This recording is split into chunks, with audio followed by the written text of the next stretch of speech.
Bien, buenas tardes a todas.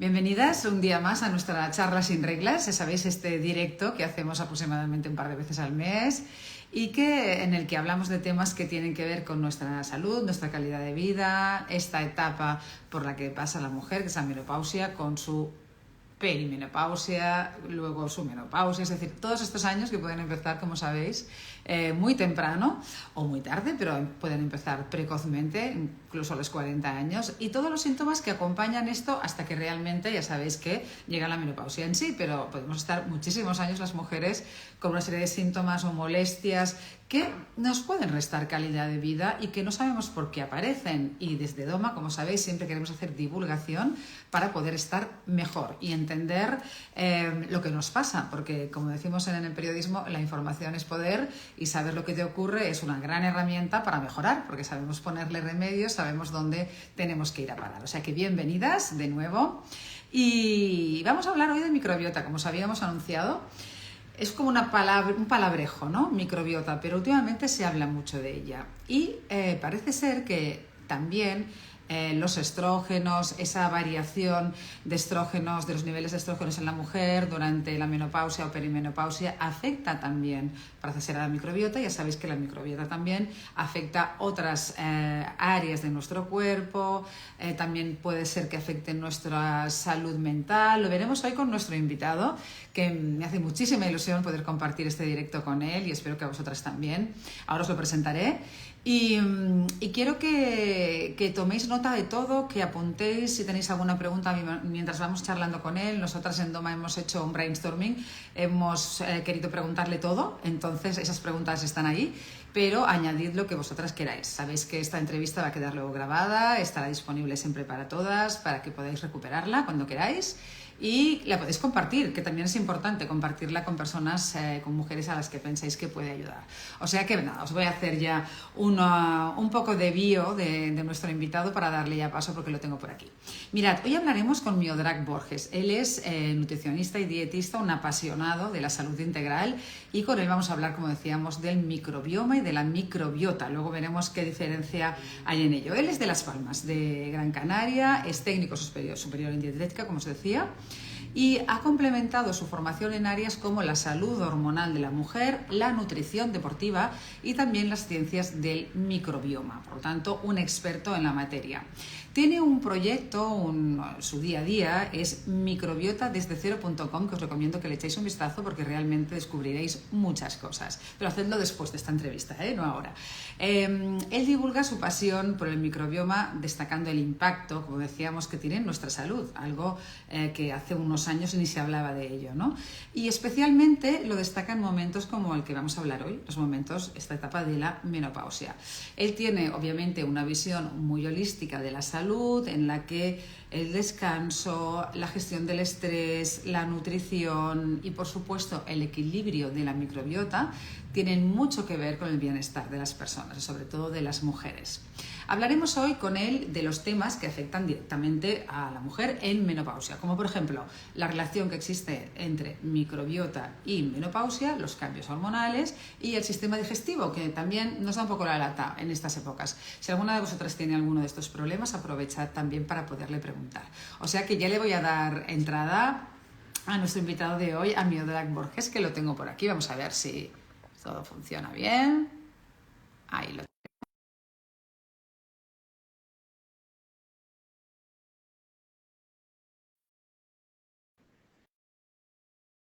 A ver si la conexión es buena desde las islas. De momento no. De momento sí. Aquí está. Felicenda, ¿Qué muy tal buenas. estás? A Buenas ver, muevo un tardes. poquito la cámara, ¿no? Estoy cortado. Vamos a ver. Un poquito la cabeza. Sí. Por lo menos yo te veo así. Como hay trípode, Mucho mejor, mucho mucho mejor. mejor. Yo estoy igual que tú. Además es que se me ha roto el de sobremesa y voy con el de pie. O sea que bueno, en fin. Ahí estamos. Un placer saludarte. Igualmente, y a todas las que nos estén viendo. Por supuesto que sí, es un placer saludarte y además tener tanta información como vamos a tener hoy sobre algo que ahora se habla mucho de la microbiota, pero tampoco entendemos muy bien lo que es, ¿eh? Pero hace unos años, no sé, yo llevo más de 25 años en el mundo de la divulgación en salud y no se hablaba nada. de la microbiota ni del microbioma, era como un palabrejo extraño, ¿no? Pero gracias a ti, en la divulgación que tú haces también a través de tu Instagram, de tu página web, de todo tu universo de la microbiota, vamos a poder aprender hoy muchas cosas que además tienen que ver, influyen en nuestra salud hormonal y nuestra salud en época de menopausia, que es lo que nos ocupa hoy. Sin duda. Yo, de hecho, cuando empiezo el proyecto, uno de los motivos fundamentales fue que me encontré con un vacío de información, digamos, accesible para alguien que empezaba a investigar y a interesarse por ese mundo tan apasionante que es el de los bichitos que viven con nosotros, ¿no? En nuestro cuerpo. Y de hecho, ya te digo, fue sin duda uno de los factores desencadenantes. Y no hace demasiado de eso, estamos hablando a lo mejor hace 3, 4, más 4 que 3, pero vaya, pocos años. Sí, sí, además es importantísimo, o sea que este máster que vamos a hacer hoy acelerado, ¿no? Express nos vendrá muy bien para tomar las riendas también de nuestra salud, porque al fin y al cabo si no nos cuidamos nosotros, ¿no? No nos cuida nadie. Y si no tenemos la información para hacerlo, pues tampoco, o sea que vamos a poner las orejas así. Yo he comentado con nuestras mujeres Doma, Miodra, que si tienen alguna inquietud de lo que no entienden algo de lo que estamos diciendo, pues que tengan la libertad de preguntarlo en cualquier momento. Y también, exacto, si nos escuchan bien, si nos ven bien, cualquier cosa que ocurra, que nos lo vayan diciendo y lo vamos gestionando.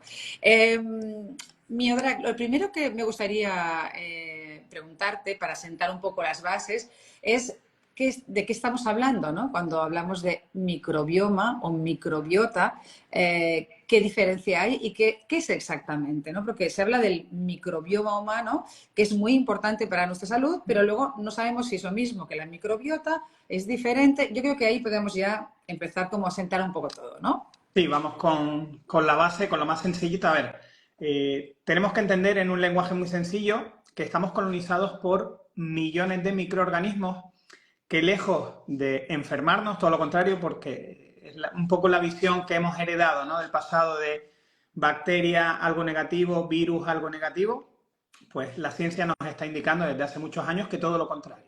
Es decir, siguen existiendo patógenos, por supuesto, pero a día de hoy sabemos de manera fehaciente que millones y millones de microorganismos viven en nuestro cuerpo, conviven con nosotros en simbiosis, es decir, en una relación de beneficio mutuo y que además tienen distintas funciones que a nosotros, digamos, como humanos, si nos separáramos un poquito de esa parte microbiana, nos vienen fantásticamente bien.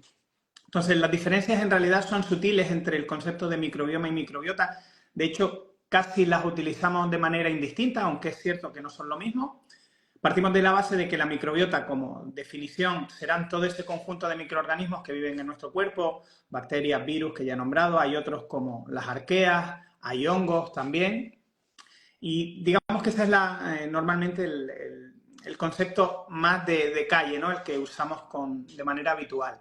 Y de hecho, cuando compartimentalizamos un poquito, de hecho, se habla mucho más de microbiota intestinal, de hecho, hoy creo que hablaremos bastante de microbiota intestinal, preferentemente, pero nosotros tenemos diferentes tipos de microbiotas, es decir, la propia de la piel se denomina dermobiota o microbiota de la piel, la microbiota oral, la propia de la boca.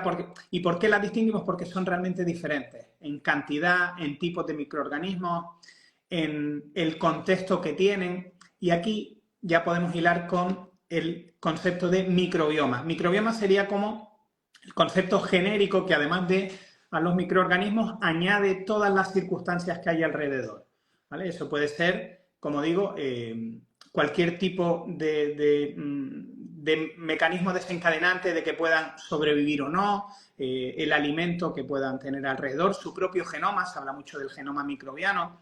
Cuando hablamos de genoma normalmente nos vamos a referir a microbioma, pero en líneas generales, ya digo, casi todos vamos a entender que microbioma y microbiota significan un poco lo mismo, porque al final lo que vamos a buscar es entender qué bueno nos pueden ofrecer esos bichitos, como muchos compañeros denominan, y a mí me gusta también, ¿no? Es como una palabra amable, esos bichitos que conviven con nosotros y que tanto nos aportan. Sí, sí, hay que cambiar ese concepto, ¿no? Del bichito malo que viene a infectar con el bichito bueno que viene a cuidarnos, y si los mantenemos en equilibrio podemos mejorar nuestra salud, ¿no? Vamos a entenderlo así, que es más fácil, y vamos a ver ahora la importancia que tienen. Pero es bueno saber que el microbiota tenemos en muchas partes del cuerpo y cada una es específica y es como unos pequeños universos, ¿no? Dentro también de nuestro organismo. Sin duda.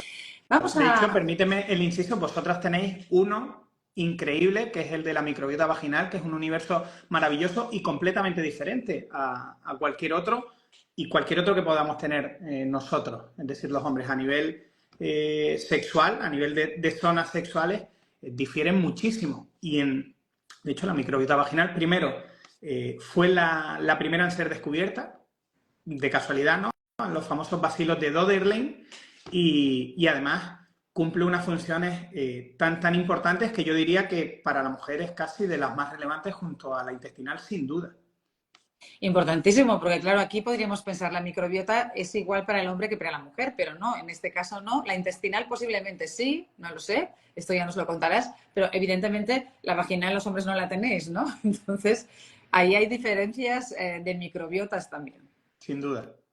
Sin duda. Pues vamos a ocuparnos un poco de ver cómo las etapas de la mujer pueden afectar a la microbiota, porque claro, es un concepto nuevo el que, por ejemplo, la alteración de los niveles de estrógeno puede afectar nuestra microbiota en distintas etapas de la mujer, porque los niveles de estrógeno también son distintos en diferentes etapas que las mujeres tenemos en nuestra vida, ¿no? No es lo mismo la adolescencia que el embarazo, que la perimenopausia, que la menopausia. Entonces, en ese universo de complejidad que tiene el ser mujer, ¿no? Con todas sus hormonas, ¿cómo está ligado eso con la microbiota? Mira, hay un concepto que es también relativamente novedoso, que es el de estroboloma, que marca esa relación directa entre microbiota y estrógenos y salud femenina. Porque el estroboloma hace referencia al conjunto de bacterias que directamente están implicadas en la gestión hormonal. Tienen la capacidad de ayudar a sintetizar y activar los estrógenos. Con lo cual, un desequilibrio en ese estroboloma, que es una parte específica de la microbiota, puede conllevar distintos tipos de efectos, digamos, no deseados en la salud de la mujer, ¿no? Entonces, nos quedamos en primer lugar con ese concepto, el de estroboloma, y hablamos ahí de la microbiota específica de esa relación, pero no es la única. Es decir, el estroboloma sin duda es la parte fundamental, pero la microbiota intestinal en general tiene mucho vínculo también con esa gestión de hormonas femeninas, ¿no? De hecho, si pensamos en una etapa más temprana, en la menarquia, o digamos en la adolescencia, hoy en día desgraciadamente estamos viviendo muchos problemas de desequilibrios menstruales, dolor, hinchazón. También hablamos de problemas a nivel digestivo a edades cada vez más tempranas que hace no demasiado no pasaban. Obviamente hay una relación directa con la microbiota, pero también, sobre todo, con el estilo de vida. Como bien indicabas cuando me presentaba, yo tengo una visión holística, una visión integral de la salud, pero no porque haya venido un ángel y me haya iluminado, sino porque la ciencia cada día lo deja más claro, ¿no? Y este es un ejemplo perfecto. Cuando a edades también tan tempranas hay un exceso de grasa, un sobrepeso, una obesidad, además tenemos unas tasas de obesidad que son alarmantes en edades muy pequeñas, eso provoca desequilibrios en la síntesis de hormonas sexuales a todos los niveles. ¿Por qué? Porque, entre otras cosas, hay señalizaciones inmunitarias no deseadas y problemas en general, podríamos decir, en la gestión de cada uno de los procesos que permiten tener un correcto ciclo menstrual, ¿no? Entonces, en ese sentido, la parte de esas bacterias del estroboloma pueden tener especial interés, pero en general estamos hablando de un contexto. Fíjate que, como suelo decir, y creo que es la idea más importante porque me lo suelen preguntar mucho, oye, Meodra, ¿cómo cuidamos de la microbiota? Pues en realidad, cuidando de nosotros mismos de una manera más o menos general y como hemos entendido siempre, estaremos cuidando de nuestra microbiota, salvo casos específicos ya de desequilibrio.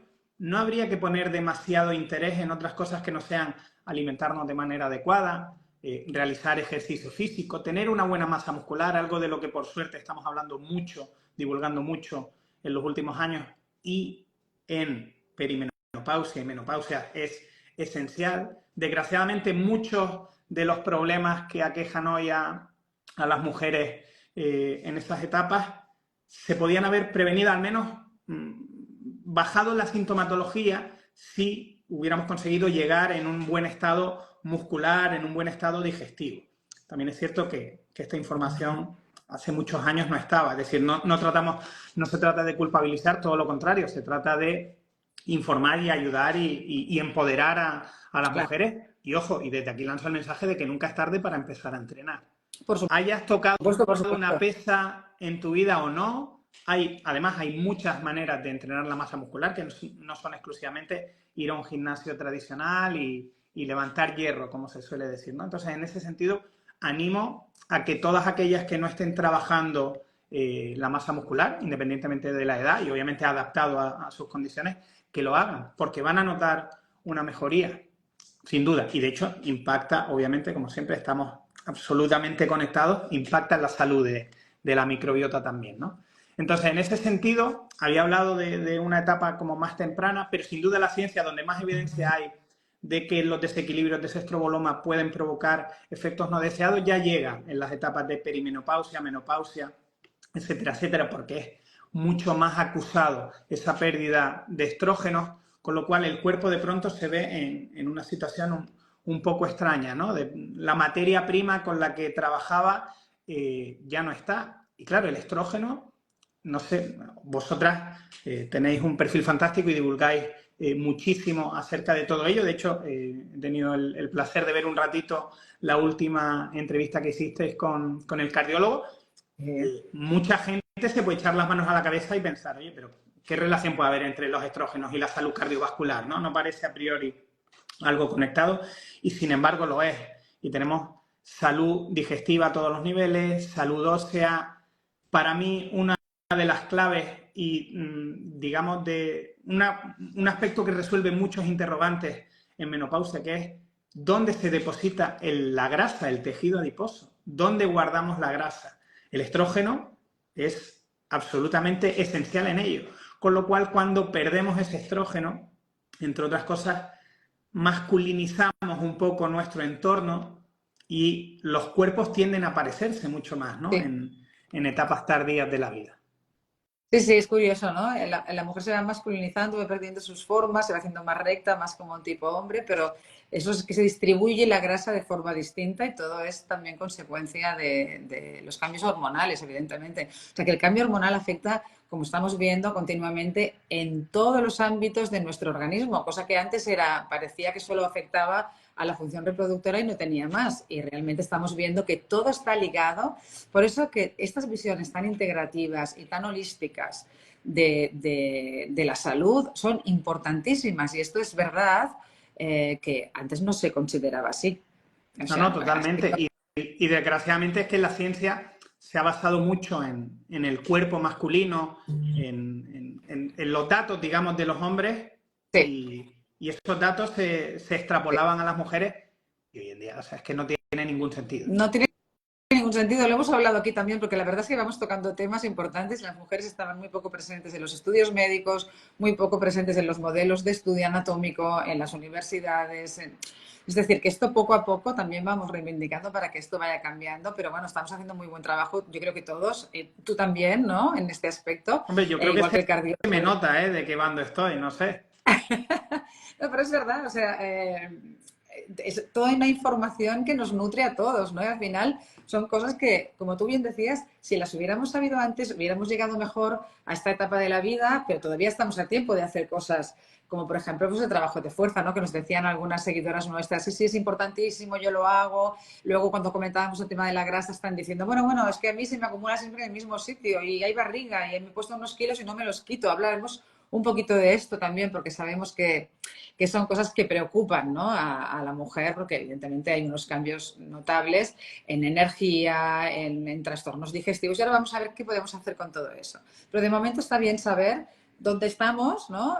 Cómo de importante es esta visión holística y luego vamos a ver, ahora hemos visto cómo los estrógenos van cambiando en cada etapa y también las madres que tengan hijas adolescentes ahora mismo que te escuchen bien, porque todo esto que me comentabas es muy bueno porque cuando hay una sintomatología determinada, a veces pensamos que ya es natural y ya es normal tener dolor, como con la endometriosis, ¿no? Que es normal, que hay el dolor. No, pues no es normal, pues igual hay que ir a ver a una persona que nos haga un chequeo más holístico, más integrativo y veamos cómo está todo, ¿no? Entonces, bueno, lo dejo ahí. No, no, sin Vamos a duda, lo nuestro. no hay que normalizar el dolor, no hay que normalizar que las reglas sean irregulares, no podemos tirar directamente del recurso de las pastillas anticonceptivas porque al final estamos impidiendo que el cuerpo se autorregule. No tiene ningún sentido. Estamos parcheando unos síntomas que en el momento en el que dejemos de tomar esa, digamos, esa hormona exógena,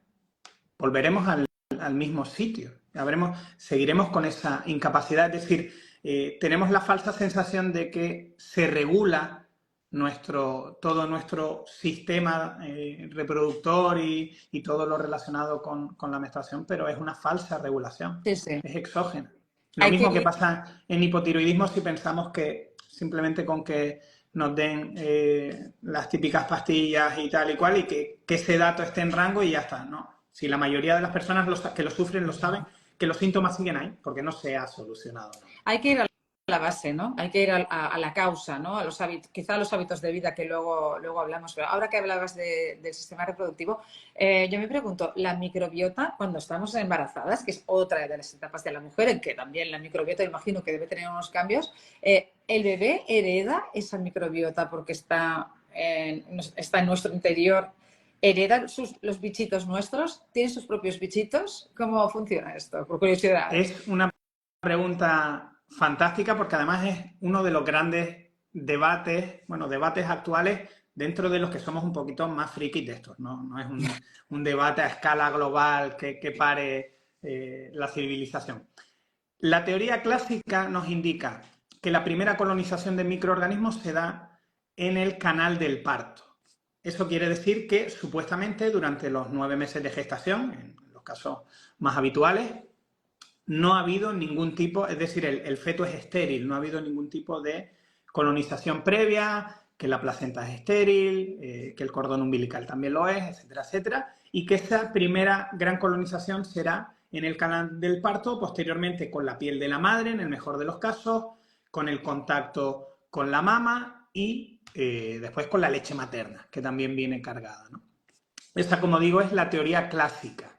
A mí me da la sensación, yo no estoy de acuerdo, aunque todavía la ciencia no nos ha dado suficientes pruebas, pero algo ya hay como para que podamos empezar a pensar que no es lógico que siendo tan importante como es la microbiota para la salud, como indican los estudios hoy en día, se produzca, digamos, esa colonización como muy de pronto, ¿no? Cuando ya salgo, digamos, del medio materno, de pronto llega todo, ¿no? A mí me chirría un poquito esa idea. Y de hecho, como te digo, poquito a poco la ciencia va identificando nuevos paradigmas hasta tal punto que ya hay algún estudio súper novedoso, de hecho, de este año 2024, creo que del mes de mayo, en la revista Nature, que hablaba del impacto, es un estudio en ratones, pero habla del impacto de que un desequilibrio en la microbiota del padre podía desencadenar en mayores tasas de microsomía fetal, es decir, de que el bebé fuera pequeñito o no llegara a término o tuviera, digamos, una muerte muy temprana en los primeros días de vida.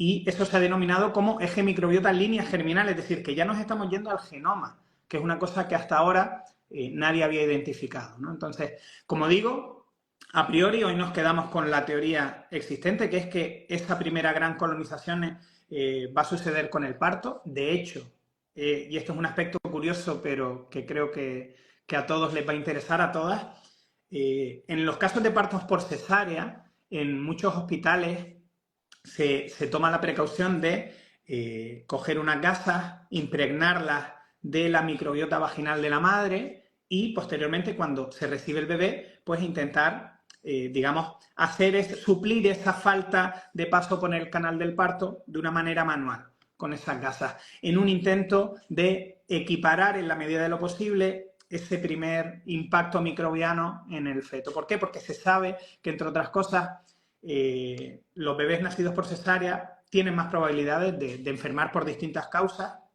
que un bebé nacido por parto natural, aunque no es el único factor. Una exposición muy temprana a antibióticos, tanto del feto como de la madre, la no lactancia materna, es decir, el bebé que ha sido alimentado siempre con leche de fórmula, pues es más prevalente que pueda tener determinados tipos de enfermedades.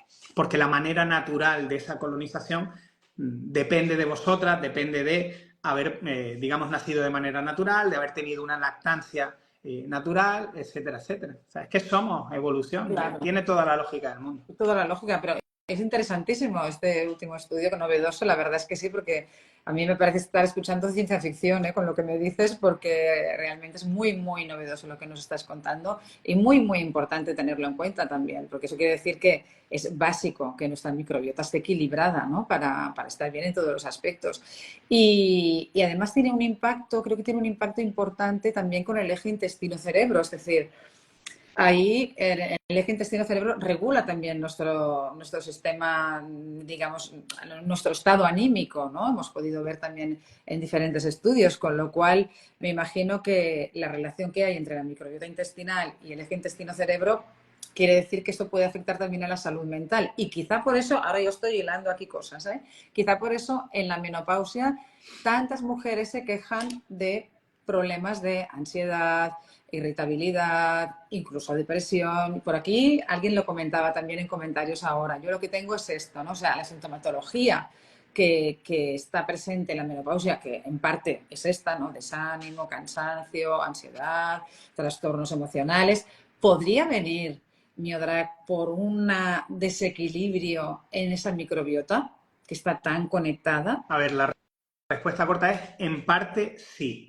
Estamos hablando de una, digamos, de una línea de investigación que es muy compleja, el mundo de la depresión y de esa relación, no solo con la microbiota, sino el problema de la depresión en sí. Y como bien decías, tenemos, para todas aquellas que no lo sepan, lo que se denomina actualmente como eje microbiota intestino-cerebro. Es decir, hay una relación directa y bidireccional entre lo que pasa digamos, a nivel de salud mental y lo que pasa a nivel digestivo. Por eso es tan importante estar equilibrados a nivel digestivo o equilibrados a nivel emocional. Y una cosa depende de la otra y obviamente tiene efectos tanto positivos como negativos si cojeamos, ¿no? en cualquiera de ellos. En este sentido, en los últimos años hemos visto cómo proliferan estudios que detectan cómo la síntesis de hormonas y de neurotransmisores, de GABA, triptófano, el 80% de la serotonina. Se habla mucho de ello, aunque en muchos casos pensamos que si el 80% de la serotonina digamos, se genera a nivel digestivo, que claro, que esa serotonina que pasa con ella y tal, y los problemas mentales van a estar ahí seguros. No, no. Es una serotonina que no tiene el estado último de la serotonina que conocemos, ¿no? Como de bienestar. Pero bueno, es un tema un poquito más complejo, pero sí que queda claro que, oye, que lo que pasa a nivel digestivo y ese impacto de la microbiota intestinal es importante, ¿no? ¿Por qué? Porque está en un vínculo directo con todo lo que ocurre a nivel, digamos, emocional. Hay estudios también que ven cómo y aquí sí que queda claro, como en muchos perfiles de personas con depresión sí que hay un desequilibrio, pero no solo a nivel de microbiota, que lo hay, sino a nivel de microglía, que son unas células específicas del sistema nervioso, pero que tienen actividad inmunitaria, de determinados tipos de sustancias también que sobreactivan nuestro sistema inmune.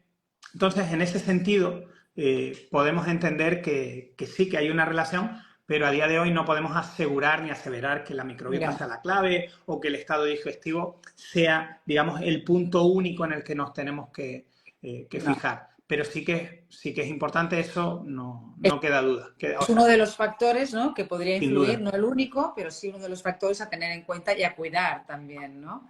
Bien. Claro, pero es que volvemos a lo de antes. Para tener un buen estado de salud de todo el tracto aerodigestivo, que la microbiota esté sana, necesito cuidar del resto de patas del banco, ¿no? Entonces, aunque el desencadenante pudiera estar ahí, en realidad indirectamente los factores que han llevado a ese desequilibrio pueden ser múltiples. No estoy descansando correctamente, vivo demasiado estresado a nivel laboral, a nivel emocional, afectivo. Los disruptores endocrinos pueden tener un impacto, que son esos químicos que nos rodean y que que pueden provocar alteraciones en nuestra salud, ¿no? Entonces, al final son muchos los desencadenantes que pueden llevar a que yo tenga un desequilibrio a nivel intestinal, a nivel digestivo, a nivel del estroboloma, pero fíjate que la base de ese problema puede estar mucho más allá que simplemente que no haya comido bien o que no me haya cuidado. Al final todo cuenta. Claro. Ahora vamos a hablar también de la importancia de la alimentación. Ya hemos dicho que el deporte es básico, pero también la alimentación, el descanso y tantas cosas. Pero si quieres vamos a empezar, porque hay mucha inquietud por aquí en comentarios, porque están hablando nuestras mujeres ya de la sintomatología que tienen. O sea, están refiriendo que están inflamadas, que se sienten hinchadas, que tienen problemas digestivos, bueno, lo que te comentaba antes, que si la grasa se acumula de forma distinta, no hay manera de bajar el peso, o sea, todo eso es una sintomatología típica de cuando bajan los niveles hormonales, de entrada ya en la menopausia. Pero yo te preguntaría, ¿qué síntomas nos pondrían alerta de que a lo mejor en menopausia, de que estamos ante un problema en la microbiota? Esta inflamación, esa hinchazón que sentimos a veces, esa dificultad para perder peso, problemas de estreñimiento, todo esto se podría poner, no en el mismo saco, a ver si me entiendes, pero podrían ser síntomas de que nuestra microbiota no está bien equilibrada, ¿no? Elisenda, muy en la línea de lo que acabo de comentar. Sin duda sí, pero no únicamente.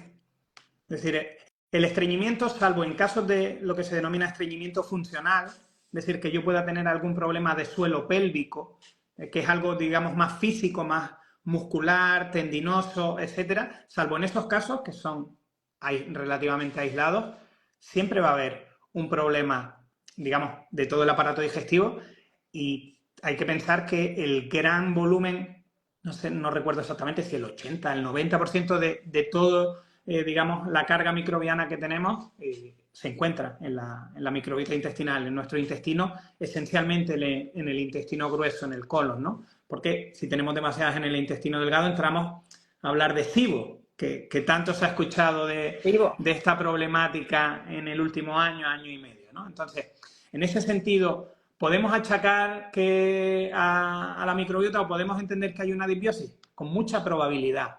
Pero ¿de dónde viene esa disbiosis? Es más importante que el hecho de saberlo porque es bastante probable, sobre todo cuando hablamos de hinchazón abdominal.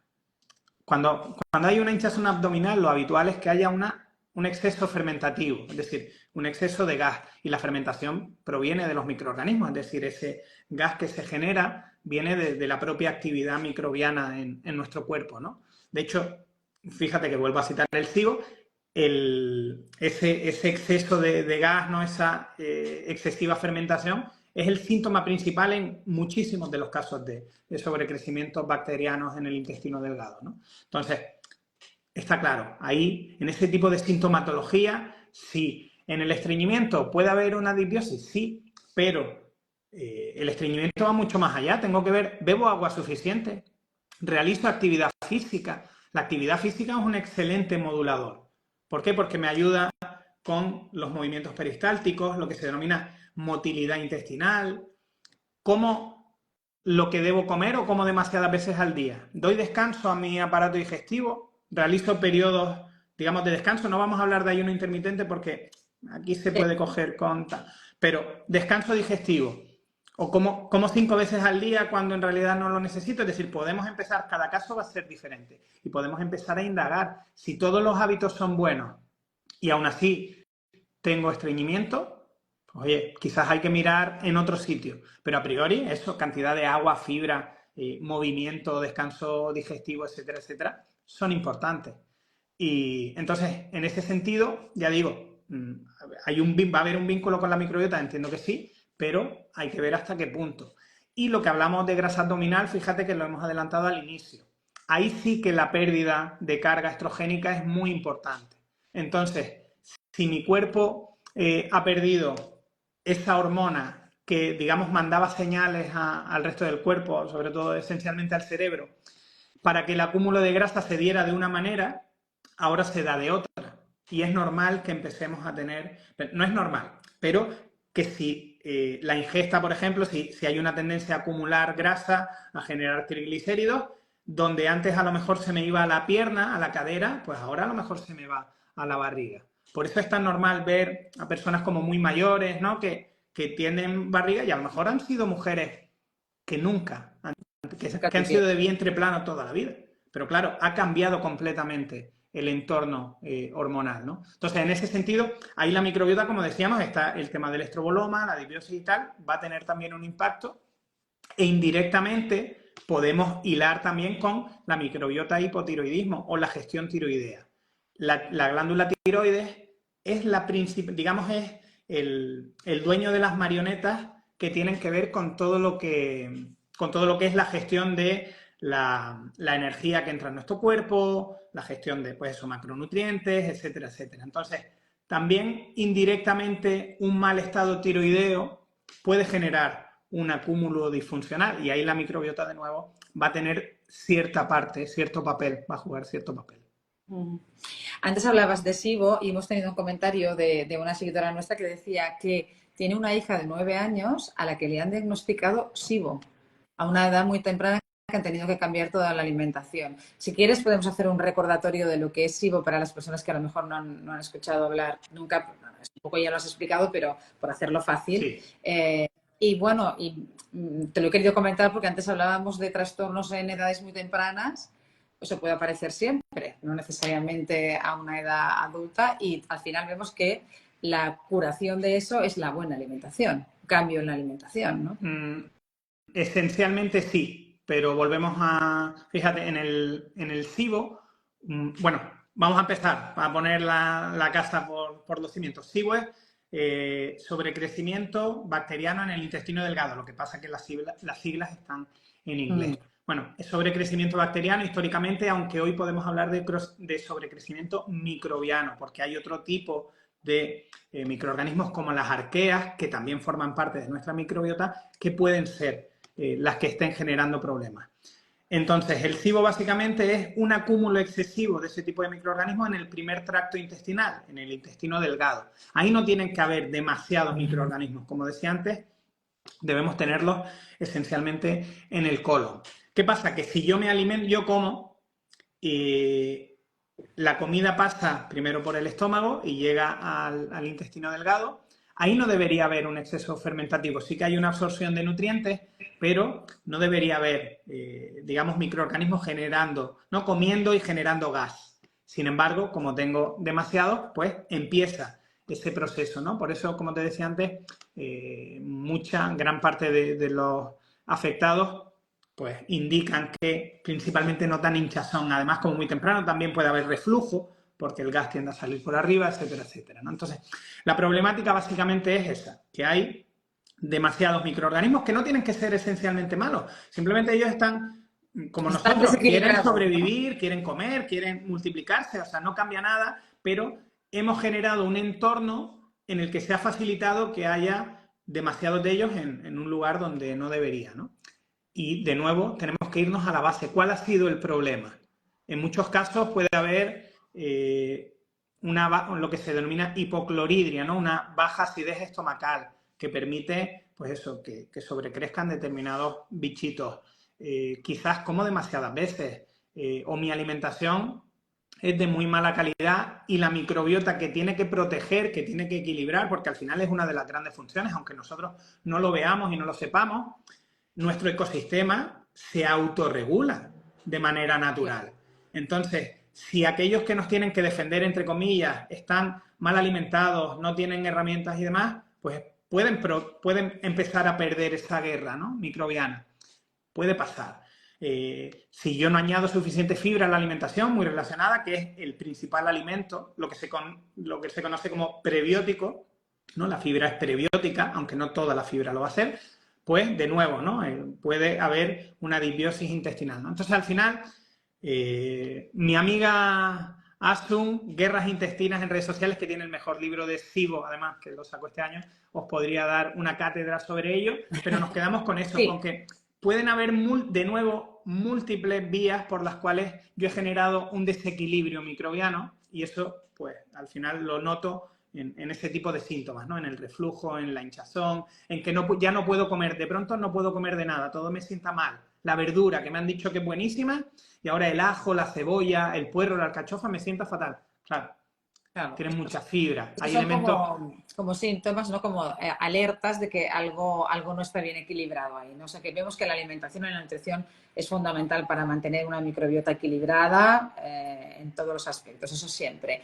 Y ahora hablabas de prebióticos, y claro, también es el mundo del prebiótico, el probiótico, y ahí tenemos un cacao impresionante. Entonces, Maravillado. cacao maravilla.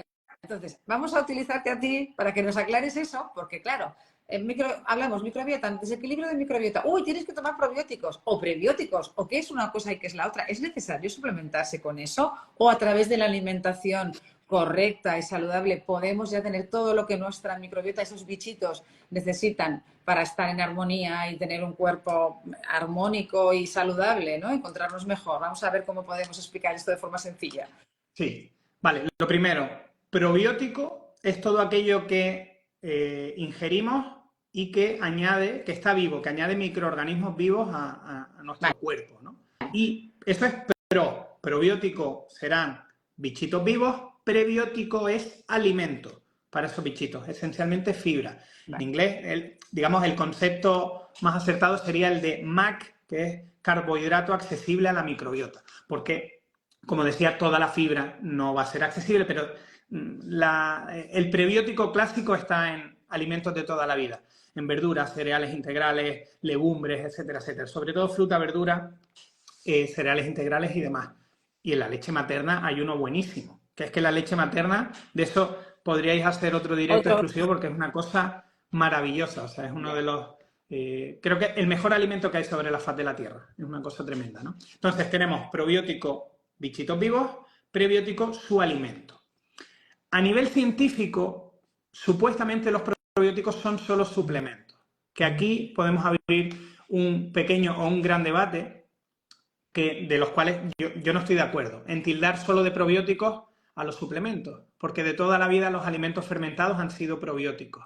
Lo que pasa que la ciencia ha intentado, digamos que pone como 6 o 7 ítems que tiene que cumplir un producto para que sea denominado como probiótico, ¿no? Y entre ellos, saber la cantidad de microorganismos que hay, y si yo hago un chucrut casero, una col fermentada en casa, yo no puedo saber, no voy a hacer análisis microbiológico. Pero de toda la vida hemos comido alimentos fermentados, los yogures, incluso la cerveza y el vino. Antes de la pasteurización, antes de los métodos actuales de seguridad alimentaria, habíamos tomado muchísimo. Los fermentados eran parte muy importante de nuestra alimentación porque permitían alargar la vida útil.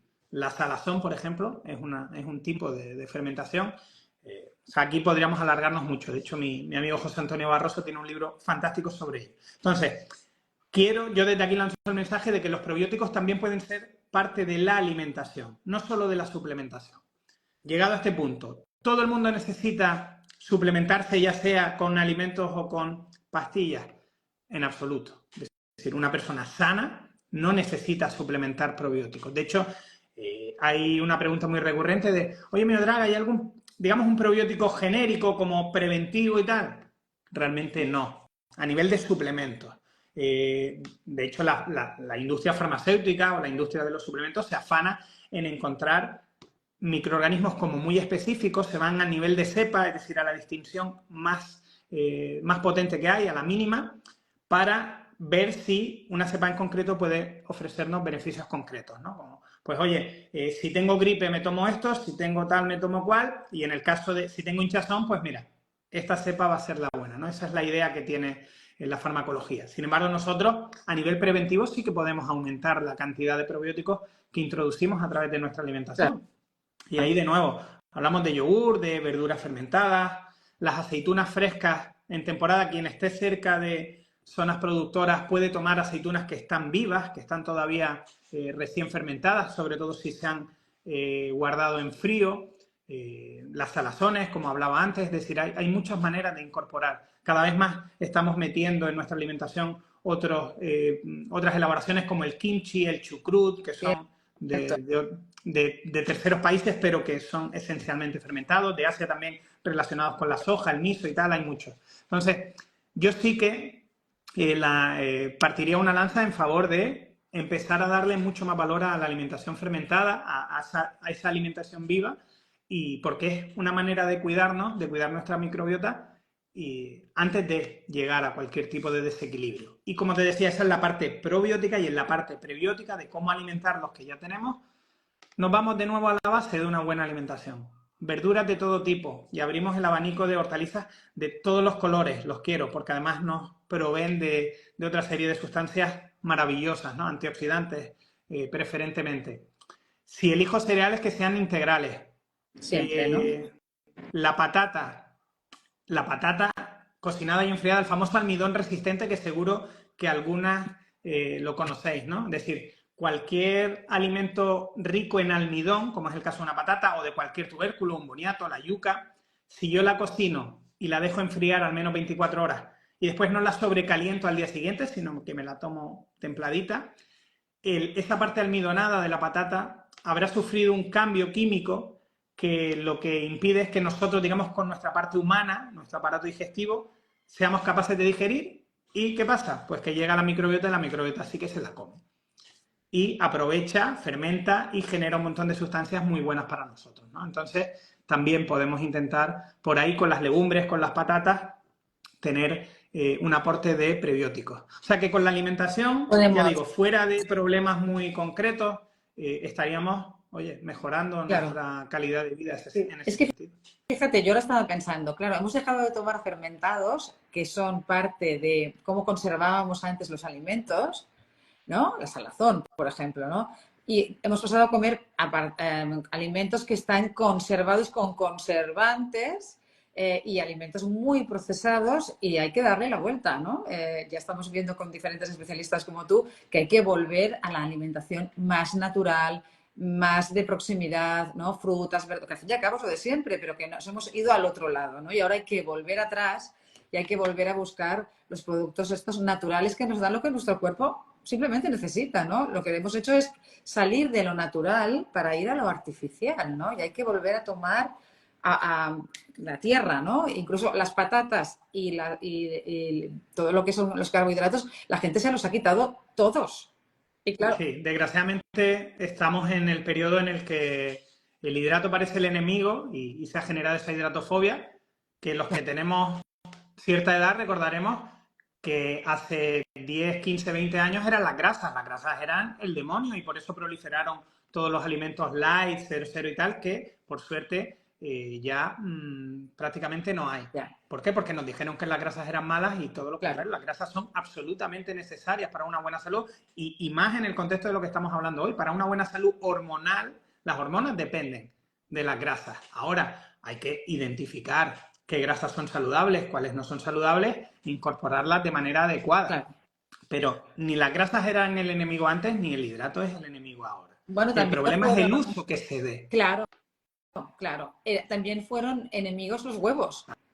También.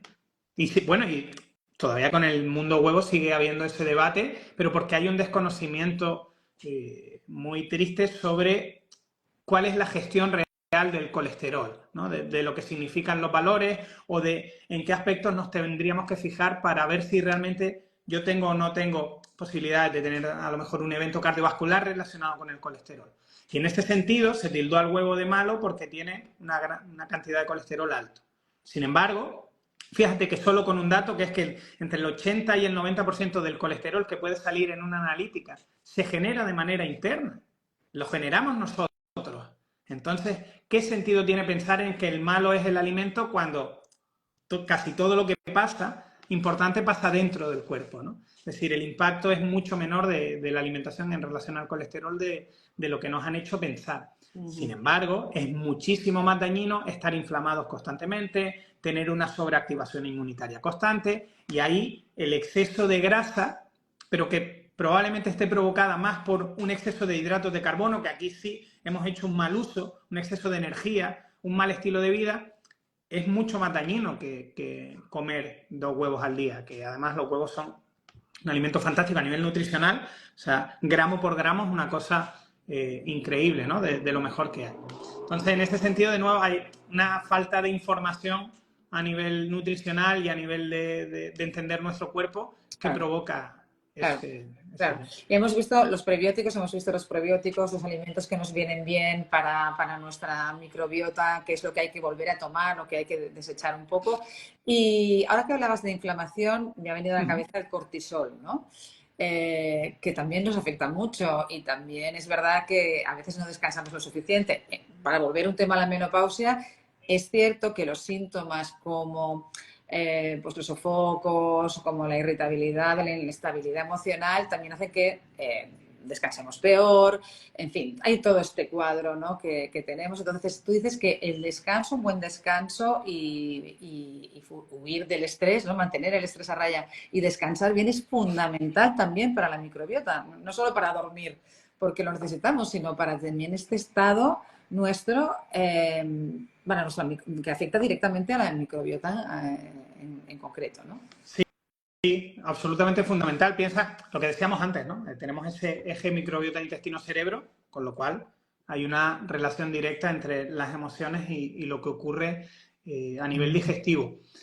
Y sobre el cortisol que hablabas en concreto, fíjate que aquí es interesante, es cierto, aquí la ciencia de nuevo nos da datos que nos pueden servir como para quitarnos un poco de peso. Es decir, conforme vamos cumpliendo años, es cierto que la calidad del sueño se ve empeorada de manera natural. También hay hábitos que podemos llevar a cabo y que en muchos casos, en la mayoría de los casos, no se cumplen, sobre todo en esta época de la tecnología, de que estamos con el móvil hasta Total. última hora y tal. Es decir, si entendemos cómo, aquí nos tendríamos que meter en los famosos ritmos circadianos, ciclos de la melatonina por la noche, cortisol por la mañana, el impacto de la luz azul y un montón de prácticas más que pueden hacer que nuestro cerebro no segregue, no sintetice y segregue suficiente melatonina, ¿no? Entonces, es cierto que puede haber parte de culpa, entre comillas, de nuestro estilo de vida a la hora de que estemos empeorando esa calidad del sueño, pero de manera natural también. Con lo cual lo digo por descargar un poco, porque es complicado dormir como se dormía de joven cuando ya se tiene una edad determinada, ¿no? Pero sí que, como siempre, tenemos en nuestra mano ciertas herramientas, cierta manera de intentar modular y mejorar. Y en ese sentido vamos a tener un impacto muy claro, ya digo, en el descanso y después en todo lo que no es el descanso, porque si no descanso correctamente el resto del día se ve afectado. A nivel emocional, a nivel de cortisol, etc, etc. O sea, al final, cortisol y melatonina son como el yin y el yang. Nuestro cuerpo segrega una cuando quiere que descansemos y segrega la otra cuando quiere que estemos activos, ¿no? Quiere, pues eso, que seamos capaces de vivir con intensidad. ¿Cuál es el problema en el caso del cortisol? Que en muchos casos lo tenemos excesivamente elevado, muchas horas al día, muchos días a la semana y demasiadas semanas al año. Y ahí estamos, como siempre, generando un desequilibrio que para nada nos viene bien. Y la ciencia, de nuevo, no tiene dudas. Hay un vínculo directo entre el estrés y un montón de patologías, sobre todo a nivel digestivo. O sea, que Sí, hay sí, ahí está diarreas, estreñimientos. íntimamente relacionado. Por lo tanto, las patas, la alimentación, un buen descanso, ejercicio físico, como hemos dicho, ejercicio de fuerza sobre todo, luego pues mantener a raya los probióticos. Y hay gente que está preguntando cómo tomar los probióticos correctamente, nos dicen algunas personas. Es que ¿Hay depende. alguna manera de hacerlo? De cómo Si se aconsejáis? refieren a los probióticos, o sea, a probióticos en la alimentación, de una manera natural incluirlas y siempre que no haya sintomatología, porque también me conozco a mi burra, como se suele decir, ¿no? Y muchas veces somos demasiado impulsivos y como aquella persona que no ha hecho deporte ya a los 40 y en 6 meses quiere correr un maratón. No. O sea, no podemos pasar de no tomar nada vivo, digamos, ningún alimento vivo, a mañana me levanto y tomo kéfir y al mediodía chucrut, kimchi y un huevo cocido y por la noche... No, porque vamos a sufrir de una sobrefermentación muy probablemente, ¿no? Entonces, de una manera paulatina, si ahora que sé que hay un listado de alimentos, digamos, vivos, los puedo ir incorporando poco a poco y veo que me sientan bien, Pero perfecto. todo poco a poco, Sí, ¿eh? pero como todo en la vida, es decir, tampoco puedo empezar, si no he entrenado pesas y cojo demasiado, al día siguiente no me puedo No, levantar. no, Me fatal. dolerán los brazos y tal, y estaré haciendo un flaco favor a mi salud. Y al final lo que queremos es la adherencia a largo plazo. Si hablamos de suplementos, los suplementos son tan variados que aquí tienes que hacer caso a lo que te indique el profesional pertinente o lo que se indique en el caso del suplemento en concreto, porque ya digo, hay muchísimas marcas y dentro de cada marca el abanico es amplísimo. De hecho, no hemos hablado... Fíjate, vamos a hilarlo, perdona, Elisenda, muy brevemente. Sí. Psicobióticos. Hay probióticos en forma de suplementos exclusivos para la salud, digamos, mental, para esa parte psicológica. Existen los psicobióticos, ¿no? Es decir, la ciencia ha identificado, es tan importante este contexto microbiano que se está trabajando en encontrar, digamos, suplementos específicos para todas las problemáticas de salud mental. Interesante también este tema, los psicobióticos. Muy bien, hemos aprendido cosas nuevas hoy. Y una cosita que también no quiero que se me pase, porque hace un rato cuando hablábamos de salud hormonal y hablábamos un poco de hormonas, estrógenos, claro, cuando hay reemplazo hormonal, nos preguntaba una de nuestras mujeres cómo equilibrar la microbiota entonces, ¿no? Si tiene alguna... ¿Cómo se trata el tema cuando una persona está con un reemplazo hormonal? Es decir, está tomando una terapia hormonal para evidentemente mitigar todos los síntomas que a veces ya sabemos que tenemos tratamientos naturales, podemos no tomar nada, tener un tratamiento natural, o cuando hay personas que su sintomatología o su estado lo requiere, pues tienen que pasar por una terapia hormonal, un reemplazo hormonal. En ese caso, ¿alguna recomendación?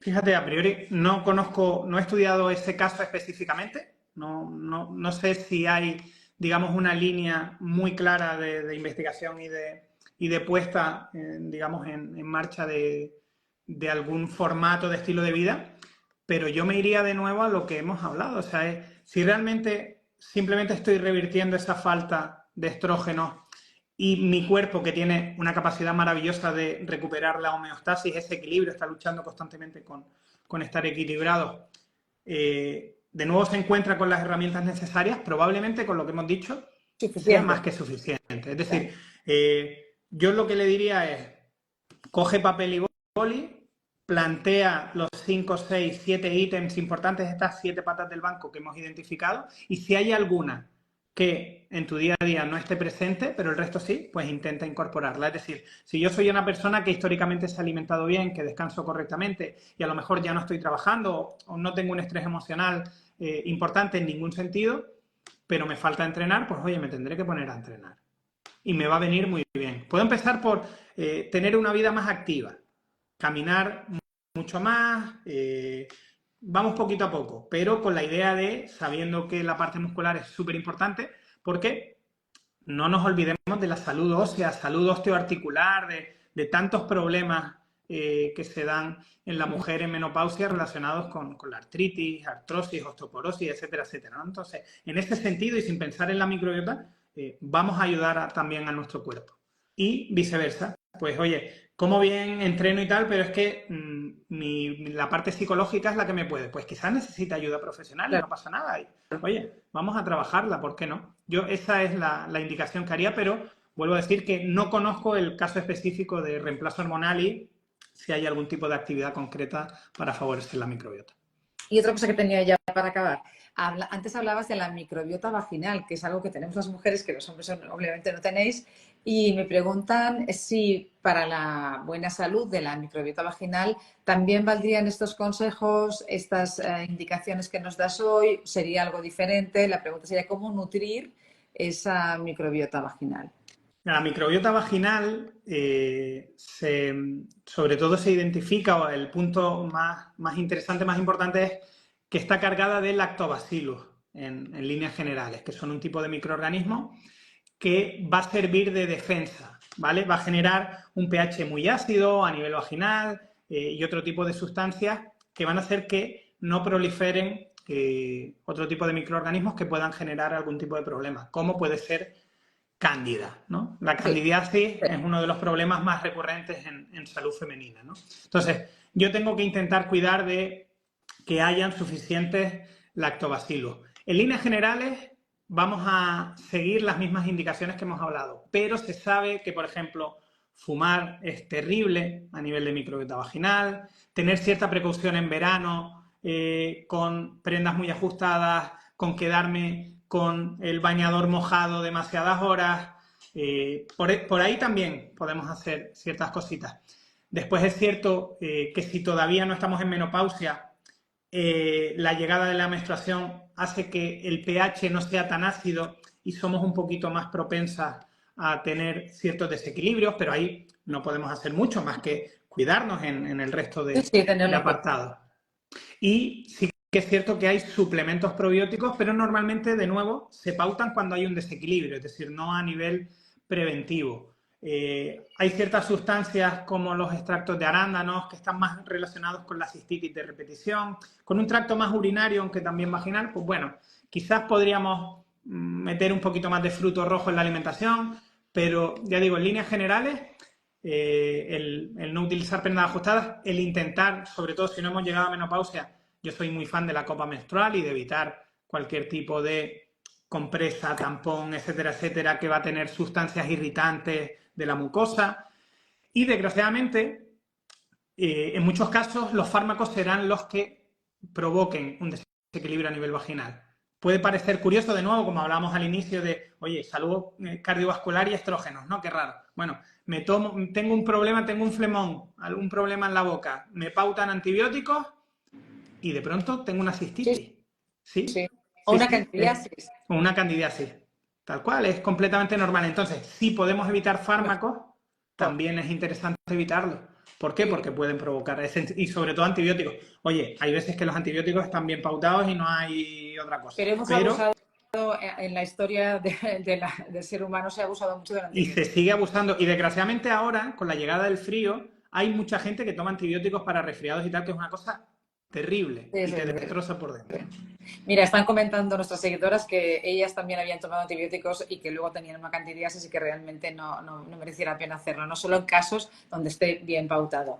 Bueno, la verdad es que ha sido tan ilustradora esta charla, de Me verdad alegro. que ha sido maravilloso porque es un tema bastante desconocido todavía. Tú no, porque en tu entorno lo controláis mucho, pero para una gran cantidad de gente es como hablar de algo que no se sabe muy bien lo que es, pero qué importante es y cómo hemos aprendido hoy en esta charla divulgativa, porque se trata de eso, porque si aprendemos lo que nos afecta a nuestro cuerpo, sabemos, tenemos esa información, podemos hacer muchas cosas. Ahora ya hemos identificado qué nos puede pasar, podemos ir a un especialista como tú, podemos aprender mucho más en microbiota desde cero.com, que ahí estás tú, Ahí hay mucha obviamente. información. Muchísima Para el que quiera aprender, ahí información. tiene, vaya. Tendríamos para hablar muchas veces, pero bueno, yo de verdad que te agradezco muchísimo el primer grado que te he hecho, porque te tenía una hora ahí, No, yo porque me encantado. Ya parece ves que me apasionante. gusta, ¿eh? Me Cuando parece un tema te apasionante. gusta, Sí, sí. Y creo que es muy útil y creo que puede ayudar a muchísima gente, por lo tanto te lo agradezco muchísimo. Y bueno, aquí estamos para lo que te necesites tú también, si un día nos necesitas, y nosotras con toda la confianza también te recomendamos mucho a nuestras seguidoras, si tienen algún problema, que ya contacten también contigo directamente. me parece genial y contad conmigo, ya en el futuro Claro que repetimos. Claro que sí. sí, si hay algún tema que se te ocurra que puede ser interesante en esta etapa de la mujer, nosotras encantadas de volver a hablar contigo. O sea que mil gracias por todo y gracias a todas las mujeres que nos estáis siguiendo ahí muy atentas, porque hemos tenido mucho seguimiento durante mucho tiempo mantenido, llevamos una hora, o sea que genial. Gracias a todas y gracias a ti. Un placer. Gracias a todas. Venga, ahí Chao. estamos. Nos vemos. Nos vemos pronto a todas. Adiós, adiós. Chao, muchas gracias. Adiós, adiós. Bueno, recordad, mujeres, antes de que me marche, recordad que esta charla la tendréis disponible siempre, ¿eh? La vamos a colgar en el perfil de Doma, sobre todo compartirla. Hay muchas mujeres que quizá no sabían que hoy teníamos esta maravillosa charla, que tienen problemas, que no saben lo que les pasa. Compartid la charla. Nosotros lo colgamos en nuestras redes, ya sabéis. Pero bueno, está bien darle esa divulgación y compartirlo cuando son cosas que afectan y nos afectan tanto y además afectan a la salud en general de nuestra familia, en la nuestra, y son buenos hábitos de vida, información, que ya sabéis que la información es poder también durante la menopausia. Gracias a todas. Nos vemos muy prontito. Chao.